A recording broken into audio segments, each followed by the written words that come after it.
So these are the things that I intend to discuss, and I got very scared about this time management. It turned in half an hour, but but I will abide by it. But just a bit of a warning that if I don't finish, the content are in the slides. Happy to share, and if you ever want to have any discussion or one-to-one chat with me, just let us know. I'm more than happy to be passionate about ADHD. Just out of interest, can I just ask who has got good experience in ADHD here? Medication management. Okay, my job probably is done. Probably. I thought. And what about as in your training? Has anyone had any good talk on ADHD? And your family? Okay.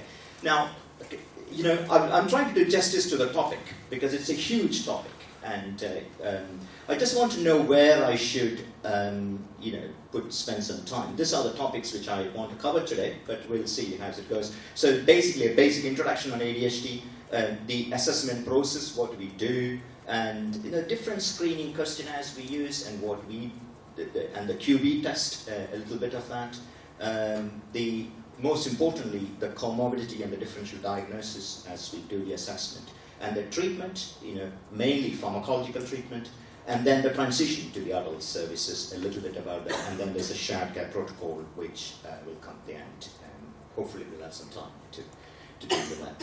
So, moving on. You know, ADHD is a fascinating condition, I should say.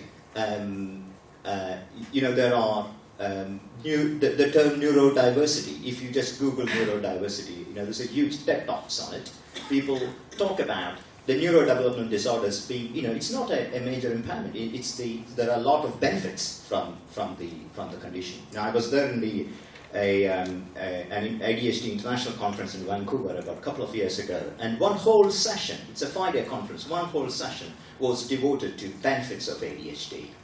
And I was fascinated to hear. What they did is they analyzed the top business people in the world who had ADHD, and they looked at what they were successful about and what they were finding it difficult. It was very interesting. And just for example, is the mind wandering as an example how it benefited several people because they had fantastic ideas by channelizing their defect into the right way. They benefited from it. Just want to say that. Now, it's such a heterogeneous condition. You know, it's the most prevalent neurobehavioral disorder. The worldwide prevalence, you know, there is some difference across different countries if you look at various studies, but it's around 5.3, you know, roughly around. Some people say it's 5 to 7 in children and adolescents. Boys more than girls, it was 1 to 4, you know, more in boys, but that ratio is changing because the way the girls manifest ADHD symptoms are slightly different. People are becoming more aware of it. You know, they're more on the inattentive spectrum and less. They're fidgety, but less picked up less often. So that ratio is changing, but still in children and adolescents is more boys.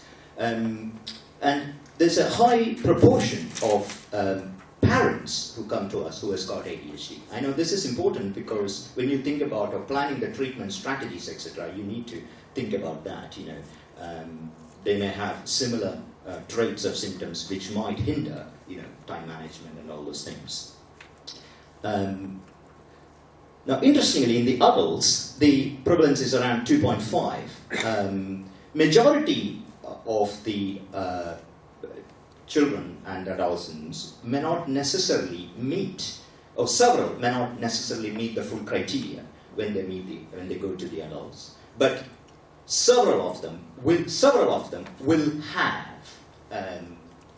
underlying functional impairment. Several of them will have several subthreshold traits. So the ratio they're saying is about 60% will go to the adult. I mean, there's a huge difference in the figures quoted, but it's 2.5. The reason for making that statement is that when as the children transition to adolescence to adults, they may not be as hyperactive, they may not be as fidgety, they might have learned several strategies to control their ADHD symptoms, but they do have a lot of difficulties which comes with the functional impairment. The impact of ADHD, as you may know from your day-to-day practice, is huge across the lifespan. In the preschool, a lot of behavioral difficulties.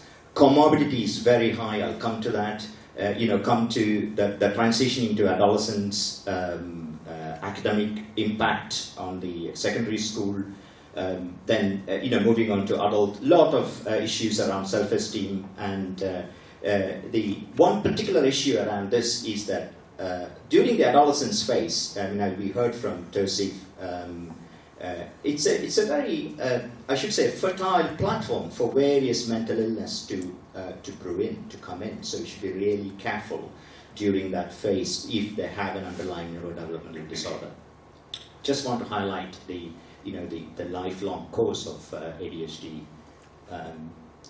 Now, what we know about this condition, the etiological basis, it's a highly heritable condition, the most heritable condition in psychiatry, the neurodevelopment, along with autism. It's about 80% heritability.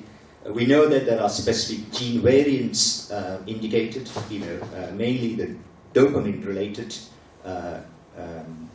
receptor gene variants. But clearly, there is a huge overlap in the genes with various other neurodevelopmental disorders. It's associated with various genetic syndromes like Fragile X, tuberous sclerosis. Maternal smoking and alcohol use in pregnancy has been shown to be associated with increased ADHD. Low birth weight and prematurity has also been associated. Some toxins, and we don't see these days with all the precautions taken, lead toxins, like toxicity. And also, in some of the developing countries, exposure to pesticides has been reported to be associated with ADHD. There are cognitive and neurobiological correlates. It's a very fast evolving platform. There are a lot of neuroimaging studies coming up with various brain changes which has been associated with ADHD. Executive function problems are very common. Not necessarily every ADHD child need to have full executive function problem, but majority of them would have it. One or the other in different degree. But you can also get this executive function difficulties in various other conditions like dyslexia, dyspraxia. There's a huge overlap. Now, in the brain imaging, there's reduced cerebellar and caudate volume has been shown. So basically, there is structural abnormality, functional abnormality, and some neuronal abnormality has been shown. Neurocortical maturation abnormalities has been shown. Now, coming to the clinical aspect of the ADHD patients. Do you tend to see a lot of ADHD patients in your day-to-day practice? And do you refer a lot, or you leave it to the school to refer? What normally happens? Do you refer? The school. Mainly you rely on the school to refer. So the ADHD, it's interesting. The three dimensions, or the three players of ADHD, the inattention, the hyperactivity, and the impulsivity. How do they come together to make a syndrome? It's a very interesting concept, but it's very validated. The validity of the diagnostic criteria.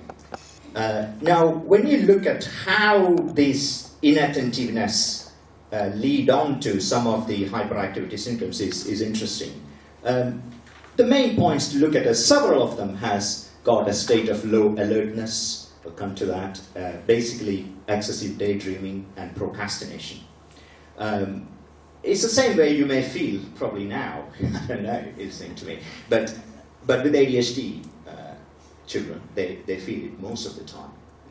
Their mind is somewhere else. They switch off very quickly. I find this topic very interesting to discuss in the day-to-day clinical practice, especially with the little ones. You get a good insight into their mind. When the parents are there, they're very guarded and secretive, but when they see them by themselves, they sort of share their fantasies where they went in their daydreaming. It's an interesting discussion to have. Procrastination, we all do it, but with ADHD brain, it's very difficult to control.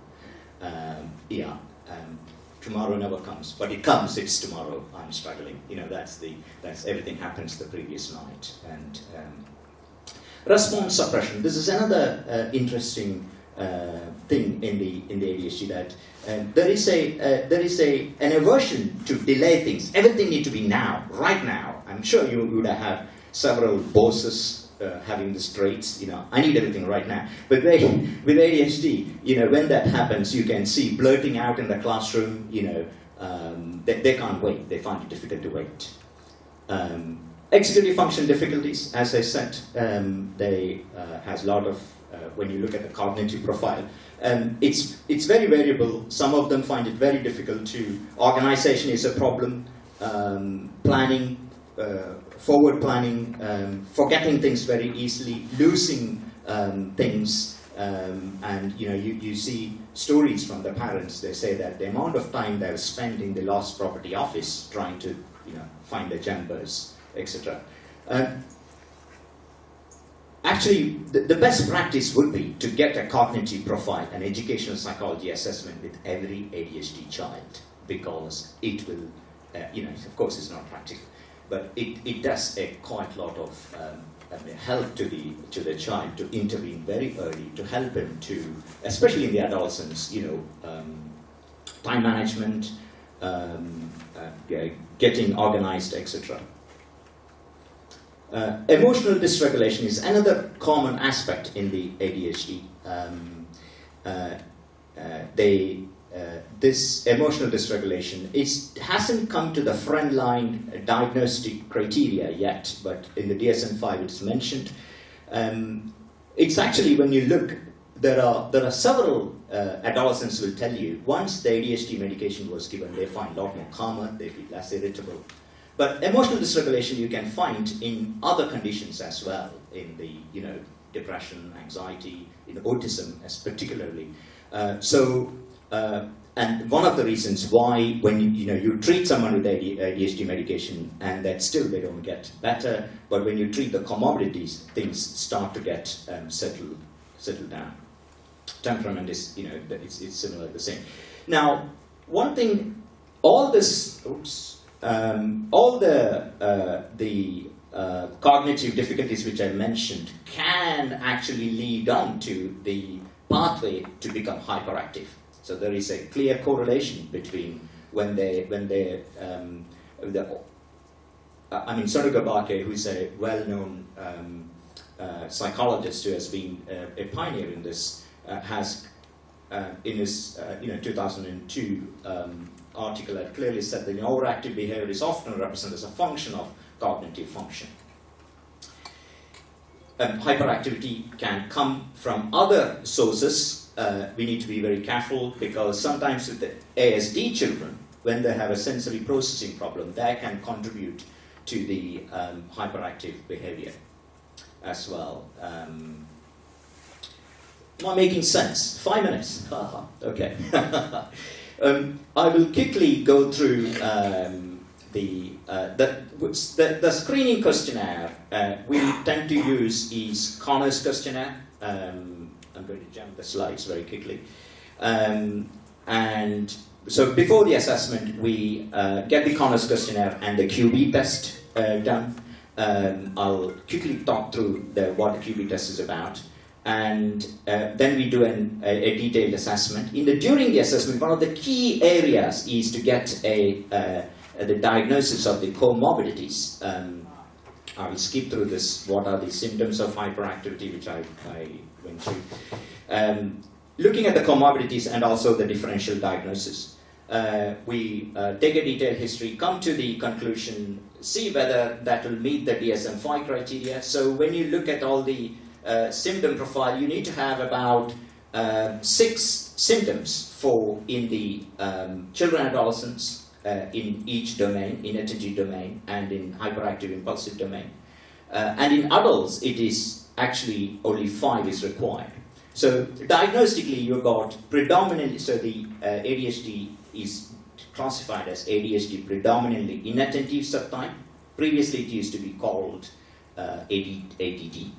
And ADHD predominantly combined subtype, which is we got both hyperactive and impulsive symptoms, and ADHD predominantly hyperactive impulsive. So you got 3 types of ADHDs, but it doesn't matter regarding the treatment, medication, intervention, it is the same.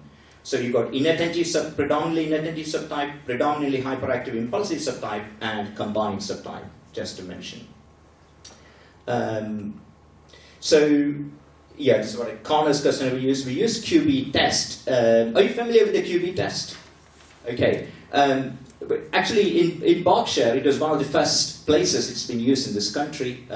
Carsten Vogt, who is my colleague, has been very instrumental in bringing this. Basically, QB test is a continuous performance test. It's a neuropsychological test. What they do is the young person is requested to respond to a target stimulus, but not to respond to non-targets. That is the principle. So in QB test, what they do is so the young person is, so they're sitting on the camera, and in front of the camera you got a infrared scanner there, and there are 2 versions, 6 to 12 and 12 to 60. They're asked to press the button when a particular stimulus comes, and don't press the button when another stimulus comes. So they are basically trying to look at the ability to sustain the attention and also the impulsivity. So one of the biggest advantages of QB test we have is, of course, it is an adjunct to make a diagnosis. It is not you can't rely on the QB test, just a QB test to make a diagnosis, but it helps to, as an adjunct to diagnosis. It also helps to, facilitate that discussion with the patient about the impact on the medication. For example, this is if you look at the red mark, which is more towards +3, which shows that he's got attention problems. The Q score, anything above 1.5 is significant, and this is after the medication was started. So when a child sees this, it helps the child, helps the teachers to know that. Also, when there are comorbid conditions, when it's very difficult to differentiate, it helps. I'm just going to jump through. There's a good paper in the benefits of the QB. It's how it reduces the time to confirm the diagnosis. I'll skip through all this.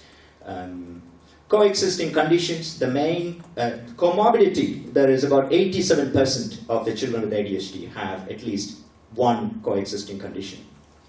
So delineating the comorbid conditions is very important. The common ones are oppositional defiant disorder, conduct disorder, specific learning problems like dyslexia, ASD, learning disability attachment disorder, anxiety disorder, and developmental coordination disorder. I don't think I'll have time to go through it, but I had slides for this, and maybe I'll put this slide up, which is interesting. ODD is very high, 30 to 60%, and conduct disorder is around that. DCD is 50. The reason I'm saying is, the child may be coming to you just with an ADHD symptom, but it's important to rule out various other coexisting conditions.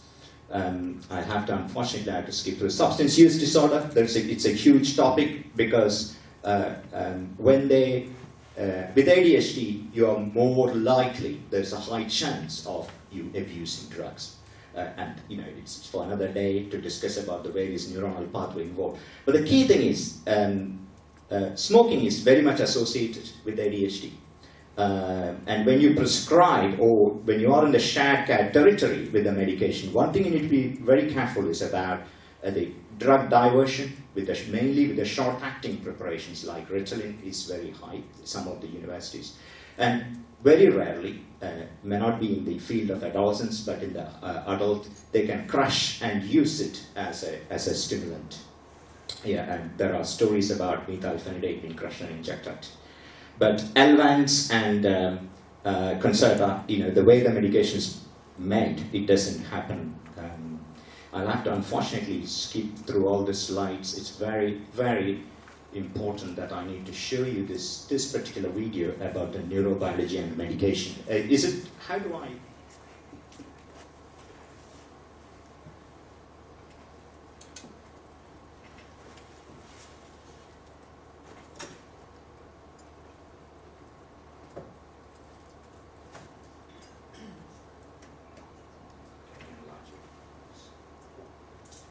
How long I go? 2 minutes.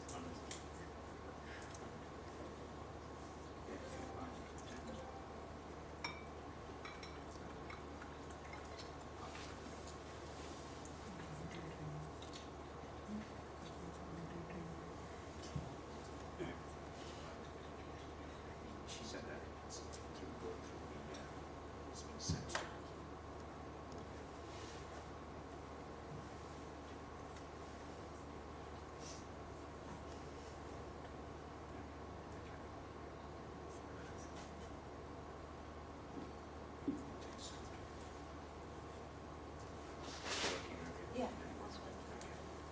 It's a very helpful video about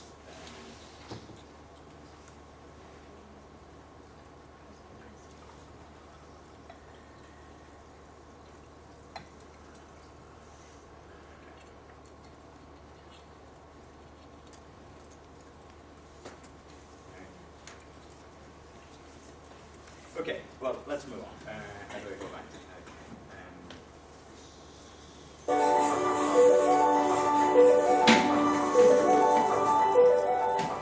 In children and adolescents with attention deficit hyperactivity disorder, or ADHD as it's commonly known, symptoms of inattention, hyperactivity and impulsivity can lead to challenges in everyday activities. Since the profile of symptoms can vary, it is important for treatment to meet the needs of each individual. In addition to psychosocial approaches, medication may be required. Scientific research is ongoing to investigate the effects of these treatments on the ADHD brain.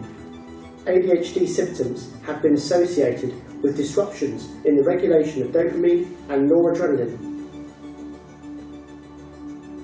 These natural chemicals relay messages across the gaps or synapses between nerve cells.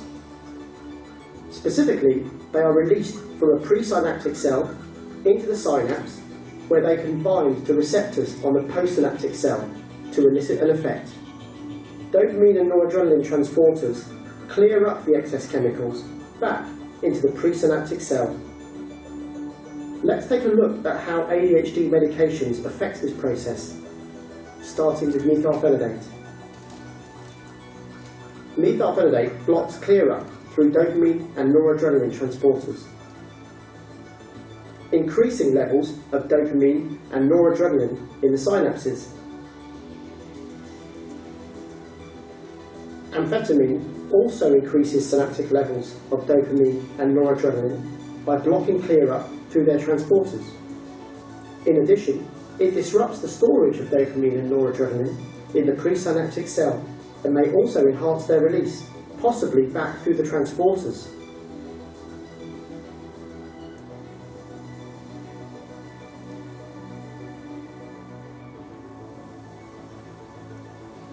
Atomoxetine is thought to selectively block the noradrenaline transporter. However, this still leads to increased synaptic levels of both noradrenaline and dopamine in some parts of the brain, because the noradrenaline transporter can clear up both chemicals.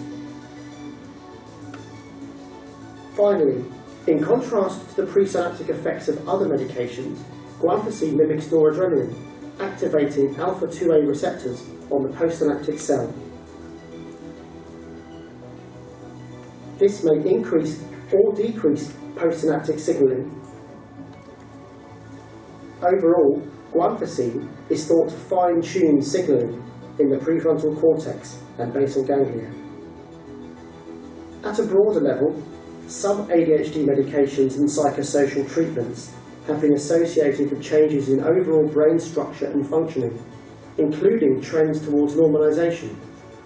As with all medications, those for ADHD may be associated with side effects. It is important that medication is used as directed by a physician with a clear plan for the monitoring and management of side effects. Treatment of ADHD can help to control core symptoms. This may result in improvements in quality of life, social skills, self-esteem, and in some cases, academic performance.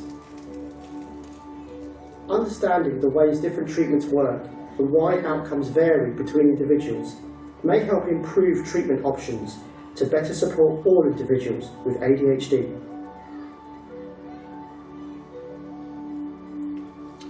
The reason I showed this video, I'll stop here because of the time restriction or whatever. And it's important to understand the medicine, especially for the shared care area.